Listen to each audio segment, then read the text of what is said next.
Ini hadis, Anda nggak punya tanggung jawab lagi di akhirat nanti ketika sudah Anda sampaikan. Apa kata Nabi Muhammad sallallahu alaihi wasallam? Kalau anna rajulan, apabila bahwasannya seorang laki-laki sofana baina rukni wal magom, dia berdiri di antara rukun dan magom. Rukun Yamani tahu kan ya?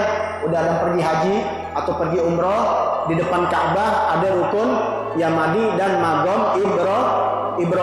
Dia berdiri di depan Ka'bah di tempat yang mustajab, yaitu magom Ibrahim. Dia berdiri di situ, kata Nabi. Fasalla wa shoma.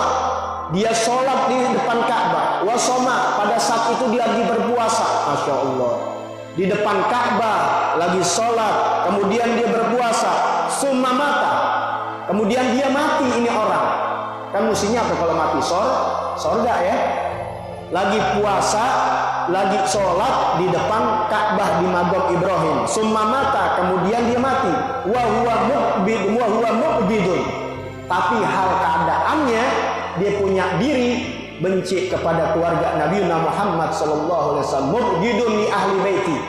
Dia lagi ibadah haji, bisa di depan nyium hajar aswad di depan magom Ibrahim. Dia sholat, lagi sholat dia mati dalam keadaan puasa. Tapi hal keadaannya dia sedang membenci keluarga Nabi Muhammad, baik lewat sosmed, mungkin maki-maki, mungkin fitnah, mungkin tebarin gosip dan sebagainya.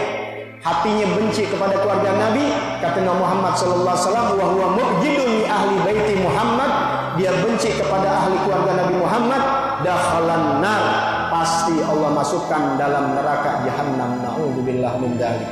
Ini hadis ya, riwayat daripada akhrajat Tabrani wal Hakim ad-Ibni Abbas radhiyallahu anhuma dari kitab Ihya'ul Mayyit li Fadhail Ahlul Bait.